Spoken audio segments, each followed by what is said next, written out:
આપણી સાથે અત્યારે દેવદાનભાઈ જોડાયા છે. દેવદાનભાઈ ગોંડલની અંદર જે આખો કાર્યક્રમ થવા જઈ રહ્યો છે, જેની અંદર જે દલિત સમાજના યુવકને જયરાજસિંહ જાડેજાના દીકરા ગણેશ ગોંડલ દ્વારા મારવામાં આવ્યો, તેના વિરુદ્ધમાં ગોંડલમાં જે આખું કાર્યક્રમ થવા જઈ રહ્યો છે તેના આયોજક છે. દેવદાનભાઈ, શું કહેશો અને આ કાર્યક્રમ કરવાની જરૂરત કેમ લાગી જ્યારે પોલીસ પોતે પણ કાર્યવાહી કરી રહી છે? હાજી બેન, વાત તમારી સાચી છે. પોલીસે જ્યારે અમે એફઆઈઆર કરાવી ત્યારે બી પોલીસે વ્યવસ્થિત એફઆઈઆર લીધી અને અમારા અલ્ટિમેટમ અમે ગુરુવારનું અલ્ટિમેટમ આપ્યું હતું. ગુરુવારના અલ્ટિમેટમ આપ્યા પછી બુધવારે રાતે જ પોલીસે આરોપીને અટક કરી લીધા.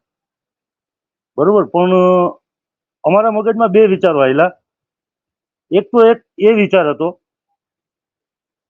કે કોઈ શાસક પક્ષનો ધારાસભ્ય હોય, પ્રજા જેને પોતાના મતથી ચૂંટી અને મોટો બનાવતી હોય અને એક સત્તાના સ્થાને મોકલતી હોય, એના સંતાનો કે એનો પરિવાર જે પ્રજાના મતથી ચૂંટાઈને મોટા બન્યા છે એ પ્રજા ઉપર જ અત્યાચાર કરે તો આ કેટલે અંશે યોગ્ય છે? એટલે અમે તો પહેલે જ નક્કી કરી લીધું હતું કે ગોંડલમાં સંમેલન કરવું એમ. કેમ કે બેન, આ બનાવ બન્યા પછી ગોંડલના હજારો લોકો અમારા સંપર્કમાં આવ્યા છે. અમે કાલે જે સંમેલન કરવા જઈ રહ્યા છીએ એમાં આજે કહેવાતા ધારાસભ્ય શ્રી છે, હું એમનું નામ નહીં લઉં, પણ એમના ત્રાસથી જે લોકો દુઃખી થયા છે એવા પીડિત લોકોને પણ અમે કાલે બોલાવ્યા છે. અમે કાલે બધા ન્યૂઝ મીડિયા સામે એને લાઈવ કરવાના છીએ કે એમના જીવનમાં કે એમના પરિવાર સાથે આ લોકોએ કેવો વર્તાવ કર્યો છે, એને કેવી રીતે માર્યા છે, કેવી રીતે પરેશાન કર્યા છે, કેવી રીતે હેરાન કર્યા છે. એટલે એક વિચાર એવો આવ્યો બેન, અમે બાબા સાહેબ આંબેડકરના ફોલોવર્સ છીએ અને અમારા બાબા સાહેબ આંબેડકરે એક બહુ વાત સરસ કરી હતી કે ગુલામ को उनकी गुलामी का एहसास करा दो, वो अपने आप संघर्ष करेगा. એટલે ગોંડલ વાસીઓને ખબર જ નથી કે આપણે ગુલામ છીએ એમ. એટલે ખાસ તો અમે એક આયોજન રાખ્યું કે આપણે ગોંડલમાં જ સંમેલન કરવું છે.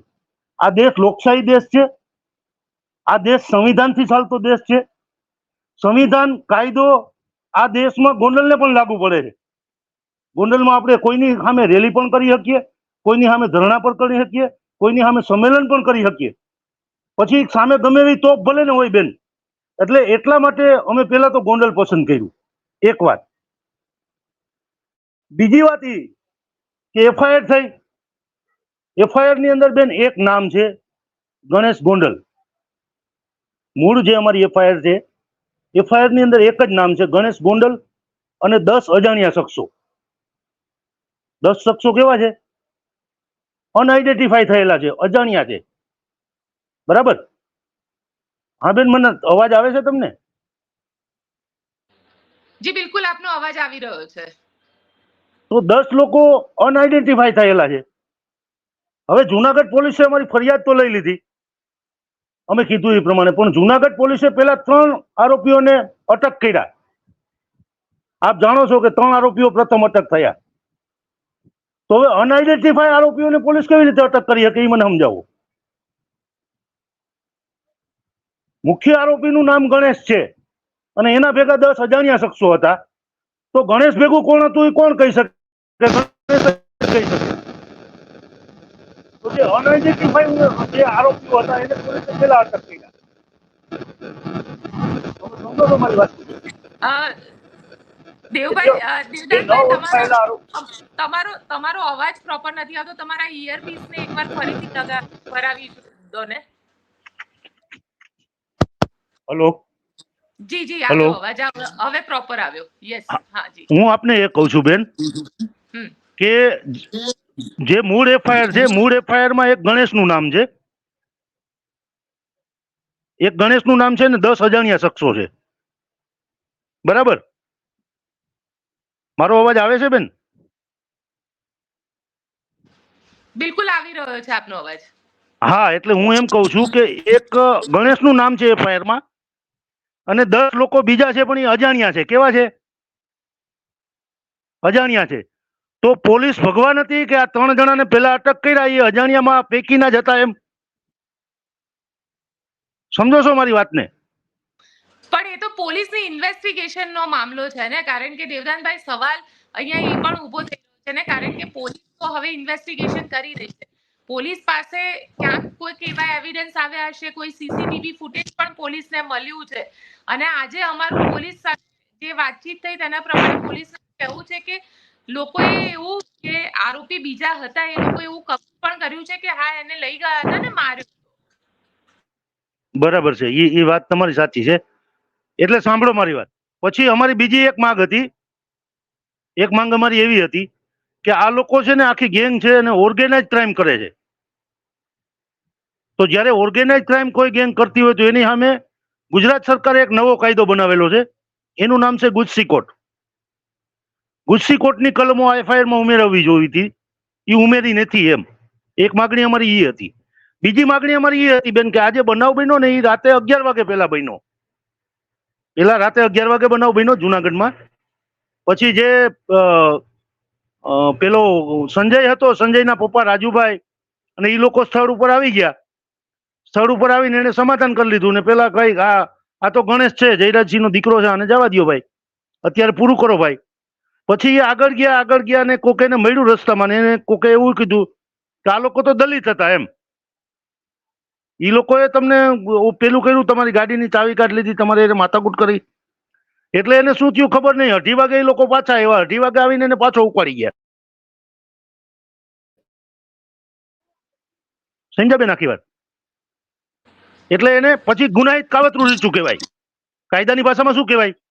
મારે ને તમારે બેન ઝઘડો થયો અને એક વસ્તુનું સમાધાન થઈ ગયું, પછી હું ઘરે વયો ગયો. ઘરે વયા ગયા પછી હું પાછો તમારે એને ઝઘડો કરવા આવું તો મારા મગજમાં કંઈક વિચાર જન્મો હોય. એ વિચારને મેં અમલવારી કરી મેં મારા વિચારની. એટલે એને ગુનાહિત કાવતરું કહેવાય બેન કાયદાની ભાષામાં. તો ગુનાહિત કાવતરાની કલમ 120B ઉમેરી નહીં. આ બીજું કારણ હતું રેલીનું. અને ત્રીજું કારણ એ હતું કે ગોંડલવાસીઓમાં જે ભય છે ને, એ ભયમાંથી એને મુક્તિ આપવાનું કારણ હતું બેન. એટલે અમે આ રેલીનું આયોજન કર્યું. પણ દેવદાનભાઈ, તમને કેમ એવું લાગે છે કે ગોંડલના લોકો ભયમાં રહી રહ્યા છે? કારણ કે મને ઘણા બધા ફોન કોલ આવ્યા, એ લોકો તો એવું કહી રહ્યા છે કે ત્યાં કોઈ ભયનો માહોલ જ નથી, સરસ રીતે બધા ધંધો કરે છે. બેન હા બેન, બહુ સાચી વાત કરી. તમારા ફોન કોલ મેં બી સાંભળ્યા છે બેન. મેં તમારા રેકોર્ડિંગ લગભગ મોટાભાગના સાંભળ્યા છે. હું આપને એક વાત કરું છું બેન, હું એ જ કહું છું તમને કે આવતીકાલે આપણું સંમેલન છે. આવતીકાલે જે ગોંડલની પ્રજા છે એનાથી જે પીડિત લોકો છે એ કાલે સ્ટેજ ઉપર આવીને બોલવાના છે કે આ લોકોએ અમારી સાથે આવું કર્યું છે. સમજ્યા આખી વાત? એ લોકો જે વાત કરે છે, હવે હું તમને કહું છું કે હું જ્યાં રહું છું ત્યાં મારા 5 તો સમર્થક હોય કે ના હોય? 5-10 સમર્થકો હોય મારા, 5-10 મારા ચાહકો હોય, બરોબર? હું ભલે ખોટું કામ કરું છું પણ હું જે સત્તા ઉપર બેઠો છું ક્યાંક ને ક્યાંક એ મારી સાથે સંકળાયેલા છે, ક્યાંક ને ક્યાંક મારા ધંધા સાથે જોડાયેલા છે, ક્યાંક ને ક્યાંક મારા બિઝનેસ સાથે જોડાયેલા છે, ક્યાંક ને ક્યાંક એ મારી સાથે રાજકારણમાં જોડાયેલા છે. મેં પેલા અલ્પેશભાઈનો ઓડિયો સાંભળ્યો હતો, લગભગ આપની સાથે જ વાત હતી. પછી પાછળથી એવું કીધું કે ગોપીબેને એમ કીધું કે આ મારો અવાજ નથી. પણ એ જે હોય, પણ એ અલ્પેશભાઈ છે. હવે અલ્પેશભાઈ માર્કેટિંગ યાર્ડમાં છે અને છેલ્લા 20 વર્ષથી. દેવદાનભાઈ, મારો અવાજ એકચ્યુઅલી નથી. હા, તમે સાચા છો બેન, હું તમને એ જ કહું છું. હવે તમે એના ઉપરથી કલ્પના કરો. તમે એના ઉપરથી કલ્પના કરો કે આ ચાપલુસાઈની હદ કહેવાય બેન. કોઈ પણ માણસની ચાપલુસી કરવી કે કોઈ પણ માણસની ચમચાગીરી કરવી એની હદ કહેવાય. કે કોઈ ફેક રિપોર્ટર ઊભા કરી, ફેક મહિલા રિપોર્ટર ઊભા કરી એમની સાથે ઓડિયો બનાવી અને જયરાજસિંહને સંભળાવવો કે જો મેં ગોપી ધાધારાને વાત કરી લીધી એમ. આ હદ ન કહેવાય બેન, તો બીજું શું કહેવાય?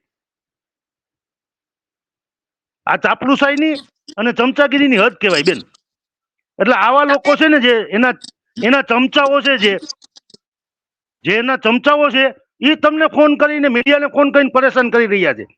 પણ એ લોકોએ જેને પ્રતારિત કર્યા છે ને એમાંથી ઘણા લોકો ઉભા થયા છે અને એ આવતીકાલે સ્ટેજ ઉપરથી બોલશે બેન.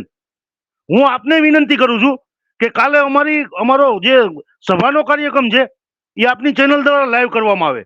કારણ કે એમાં જે પીડિત લોકો છે ને એ ધ્રુસકે રડીને જો એની વાત ન રજૂ કરે ને તો બેન હું મારું જાહેર જીવન છોડી દઈશ. દેવદાનભાઈ, આવા કેટલા લોકો હશે? કારણ કે ક્યાંક જે રીતે જયરાજસિંહની છબી છે અને એમના પત્ની ગીતાબા જાડેજા એ તો ભારતીય જનતા પાર્ટીના ધારાસભ્ય છે, એટલે ક્યાંક પોલિટિકલ સપોર્ટ પણ એટલો જ મળી રહ્યો છે ગોંડલમાં એમને. બેન જો મારી વાત સાંભળો, હમણાં છે ને મેં આપની સાથે વાત કરું છું ને 10 મિનિટ પહેલા મેં એક ઓડિયો સાંભળ્યો. અકિલા ન્યૂઝ છે, આપણું છે પેપર છે, ન્યૂઝ પેપર રાજકોટથી પ્રસારિત થાય છે.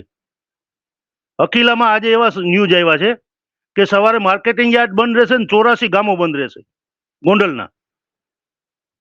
હવે ગોંડલનું નાગરકા ગામ છે, ગોંડલના નાગરકા ગામના એક અરજદાર છે, નાગરિક છે રાજુભાઈ સખિયા. એ રાજુભાઈ સખિયાએ એને પૂછ્યું કે ભાઈ અમારું ગામ તો કાલે ખુલ્લું છે, તમે લોકો 84 ગામની તમને માહિતી કોણે આપી કે તમે લખી નાખ્યું કે 84 ગામો કાલે બંધ રહેવાના છે? કાલે તો એકેય ગામ બંધ નથી રહેવાનું. સમજો છો તમે આખી વાતને?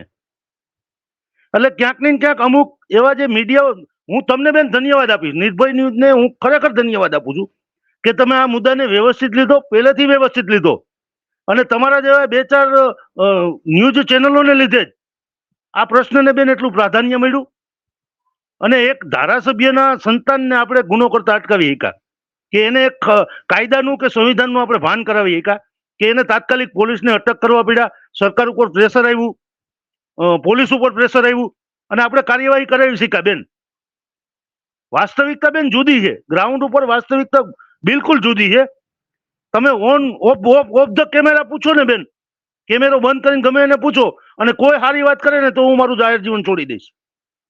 તો બધાને ક્યાંક ને ક્યાંક ડર છે, કેમ કે એને જે આતંક ફેલાવ્યો છે વિસ્તારમાં, એને જે લોકોને હેરાન કર્યા છે વિસ્તારમાં, એને જે લોકો સાથે અત્યાચાર કર્યો છે આ વિસ્તારમાં, એ આ લોકોએ નજરે જોયું છે. બેન આજે હું તમને કહું છું કે ગોંડલ જેવું ગોંડલ છે, ગોંડલ રાજકોટ જિલ્લાનો સૌથી મોટો તાલુકો ગોંડલ છે બેન. રાજકોટ પછી ગોંડલના 50% વેપારીઓ બેન રાજકોટ રહેવા જતા રહ્યા છે, રાજકોટથી અપડાઉન કરે છે.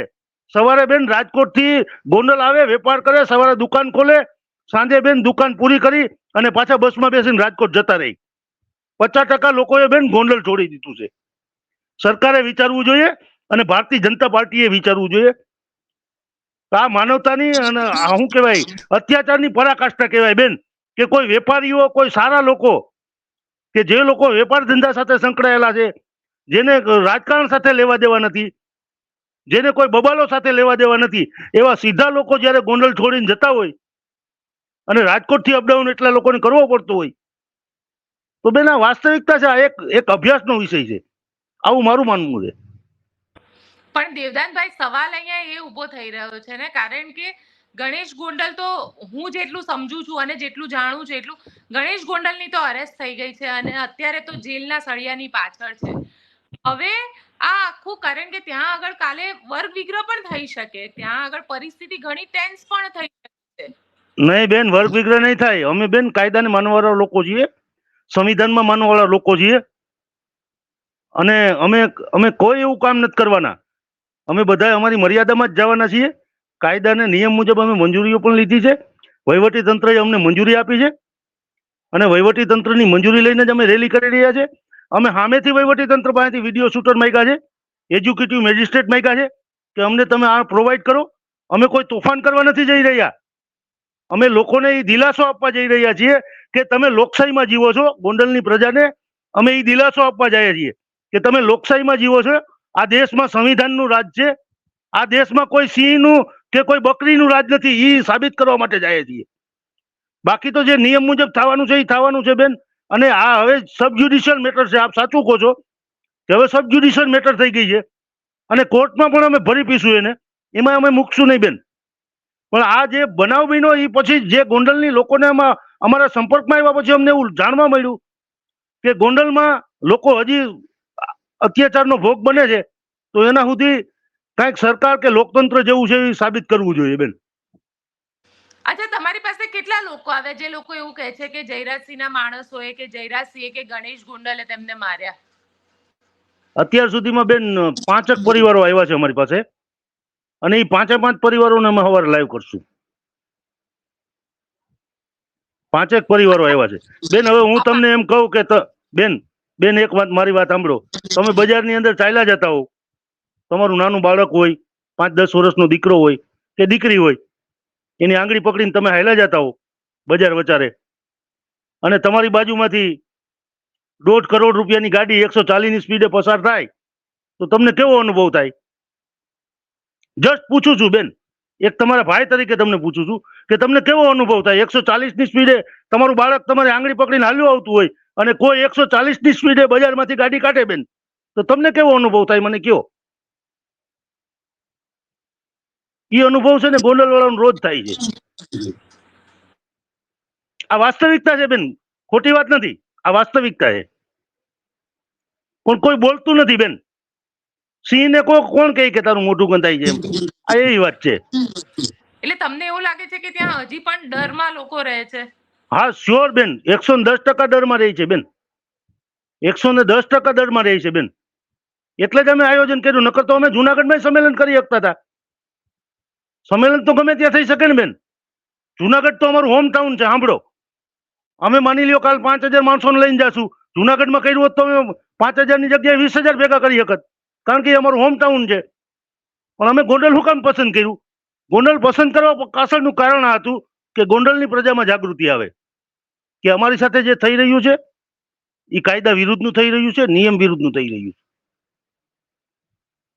અચ્છા, તમને એવું લાગી રહ્યું છે કે આ આખું જે ચાલી રહ્યું છે ગોંડલની અંદર, જે રીતે જયરાજસિંહ હોય કે ગણેશ ગોંડલ હોય, આ આખું નેટવર્ક જે છે એપીએમસી થ્રુ ચાલે છે? કારણ કે એપીએમસી ના પણ ઘણા બધા નેતાઓને ઘણા બધા ફોન કરતા હતા.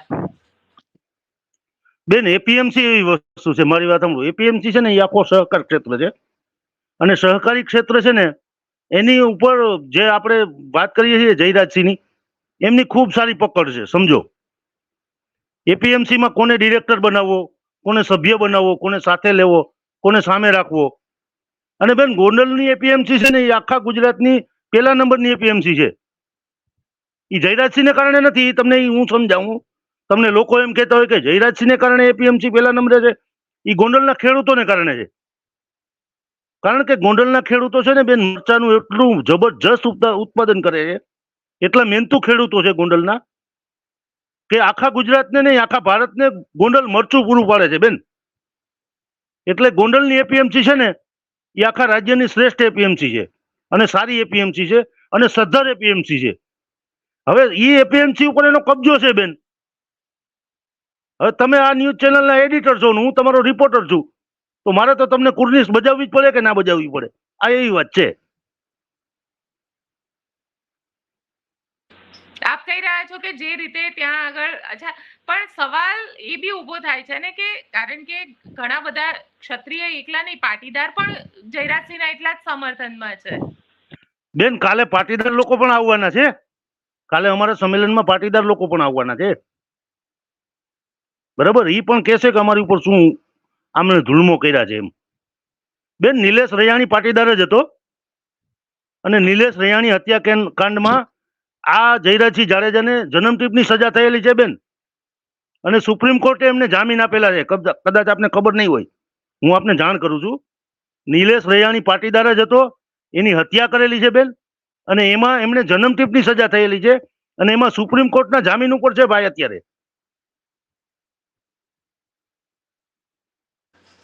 તો દેવદાનભાઈ, તમારું એવું માનવું છે કે ગોંડલની અંદર, કારણ કે હું જેટલું, કારણ કે મેં જેટલા પણ જગ્યા ગયેલી છું, દરેક જગ્યાએ એક લો એન્ડ ઓર્ડર સિચ્યુએશન હોય, પોલીસ બેન તમે એક પણ તમે મારી વાત સાંભળો.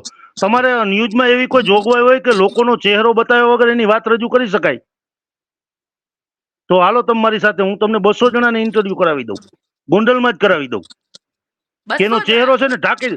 સાંભળો, હા 200 જણાના. તમારે ખાલી એનો ચહેરો ઢાંકી દેવાનો, ચહેરો બતાવવાનો નહીં, કે આનું નામ શું છે, પણ આ ગોંડલનો નાગરિક છે, અને તમે એને પૂછો ને પછી તમને શું કહે મને કહેજો. બાકી એને ખબર જ છે કે આ તો રવજીભાઈ છે, આ રવજીભાઈ તો લસણની દુકાન ધરાવે છે, કે લસણનો વેપારી છે. આ રવજી મારી વિરુદ્ધ બોલ્યો તો કાલે રવજીને ઉપાડી લઈ બેન. સમજાય આખી વાત? એવડું મોટું એમનું નેટવર્ક છે, એટલા એની પાસે માણસો છે કે ગમે તેને ગમે ત્યાંથી ઉપાડી લે. આ તો બેન અમે જુનાગઢ જિલ્લાના છીએ, અમારે એને કઈ સ્નાન સૂતકનો સંબંધ નથી, એટલે અમે આ લડત હલાવીએ છીએ. બાકી આ પેલો બનાવ નથી. સંજય સોલંકીને લઈ ગયા, એનું અપહરણ કર્યું, એને માર માર્યો, આ પેલો બનાવ નથી. આની પેલા આવા લગભગ 100 લોકોને એને આવું કર્યું છે. પણ એફઆઈઆર એવું તો મને એક પહેલી ભાઈ કે, જ થઈ છે. પણ હા એફઆઈઆર પેલી થઈ છે. એ એફઆઈઆર પેલી થઈ છે બેન, એ જ વાત છે. એ એટલા માટે થઈ કે આ બનાવ જુનાગઢમાં બન્યો હતો. બાકી ગોંડલમાં બેન હું ગયો અને કદાચ મને મારે ને બેન તો ગોંડલની પોલીસ મારી એફઆઈઆર ના લઈ. હું તમને સ્પષ્ટ કહું છું, હું એડવોકેટ છું અને હું સભાના અવસ્થામાં આપને કહું છું કે કદાચ હું ગોંડલ ગયો ને એને ખબર પડે કે આ દેવદાનભાઈ છે આપણું ઓલું આંદોલન હલાવ્યું એ આ દેવદાનભાઈ જ હતા અને મને એના ગુંડાઓ મારે ને મારા બે પગ ભાંગી નાખે ને બેન, તો મારી ગોંડલ પોલીસ ફરિયાદ ના લઈ, મને એટલી ખબર પડે. કારણ કે ગોંડલના એ વડાપ્રધાન છે, ગોંડલના એ રાષ્ટ્રપતિ છે, ગોંડલના એ સીએમ છે અને ગોંડલના એ ગૃહમંત્રી છે. ગોંડલ એટલે જયરાજસિંહ અને જયરાજસિંહ એટલે ગોંડલ. બાકી અહીંયા બીજો કાયદો નથી, બીજી કોઈ વ્યવસ્થા નથી બેન. પણ માત્ર ગોંડલ તો દેશ નથી ને, ના હા પણ ગુજરાત છે. હવે પણ ગોંડલ બેન, ગોંડલે એમ માની લેવું હોય કે જયરાજસિંહ દેશ છે ને એને શું કહેવાય પ્રતિકાર જ ના કરવો હોય તો શું કરીએ બેન આપણે? એટલે તો અમે પ્રતિકાર મહાસંમેલન કર્યું છે. અમે અમારા સંમેલનનું નામ જ પ્રતિકાર મહાસંમેલન આપ્યું છે. બાકી તો બેન વહીવટી જે લીગલી પ્રોસેસ તો બધી પતી ગઈ છે. આરોપી અટક થઈ ગયા છે, એફઆઈઆર થઈ ગઈ છે. છતાંય અમે એટલું ખર્ચ કરી અને એટલું લોકોનો સમય બગાડી અને આવતીકાલે રેલી કરવા જઈ રહ્યા છીએ. અચ્છા, લો એન્ડ ઓર્ડર સિચ્યુએશન માટે તમે પહેલેથી પોલીસને માહિતી આપી દીધી છે? કેટલા લોકો ભેગા થવાના છે, કઈ રીતનું બધું બેન આપી દીધું છે. કેટલા કલાકનું આયોજન રહેશે? બધું બેન આપી દીધું છે. બધી માહિતી આપી છે પોલીસને. સાથે સાથે મંજૂરીઓ પણ જે નિયમ મુજબની લેવાની થતી હોય એ બધી મંજૂરીઓ પણ લીધી છે. બરાબર. અને અમારો એક બી કાર્યક્રમ કેટલા કલાકનો હશે અને કેટલા લોકો આવવાના છે અને એમાં પણ ત્યાં આગળ કયા કયા એવા નેતા છે કે જે ત્યાં આગળથી મંચ પરથી બોલશે? બેન જો પેલી વાત એ કે અમારો કાર્યક્રમ છે ને રાજકીય કાર્યક્રમ નથી, સામાજિક કાર્યક્રમ છે. અમારી આ લડત સામાજિક લડત છે. એટલે અમે કોઈને બોલાવ્યા નથી, કોઈ રાજકીય વ્યક્તિને બોલાવ્યા નથી. ઇવન જિજ્ઞેશભાઈને અમે ના પાડી છે, જિજ્ઞેશભાઈ તમે નહીં આવતા એમ. બરાબર. કેમ કે જિજ્ઞેશભાઈ આવે તો જિજ્ઞેશભાઈ ભાજપ વિશે બે શબ્દો બોલવાના અને આખું કાર્યક્રમ રાજકીય રૂપ લેવાનો. એટલે અમારો સામાજિક કાર્યક્રમ છે. અમે નિયમ મુજબની મંજૂરી લીધી છે અને લગભગ 12-12:30 અમે ગોંડલ પહોંચશું અને 2 કલાક અમારી સભા ચાલશે. એમાં 5-7 એના પીડિત લોકો આવવાના છે. એ એની વ્યથા કહેશે કે અમારી સાથે આવો વ્યવહાર થયો તો પોલીસે અમારી ફરિયાદ નથી લીધી જે તે ટાઈમે. એ બધા લોકો બોલશે.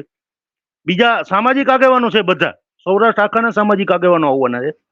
પટેલ સમાજના 1-2 આગેવાનો આવશે, ક્ષત્રિય સમાજના આગેવાનો પણ આવવાના છે. એવું નથી કે ક્ષત્રિય સમાજ અમારી સામે છે, અને ક્ષત્રિય સમાજ સામે બેન અમારી લડત નથી. ક્ષત્રિય સમાજ આપણા તમામ સમાજોનો શિરમોર સમાજ છે બેન. એ બલિદાન અને ત્યાગ અને સમર્પણની ભાવના ધરાવતો સમાજ છે.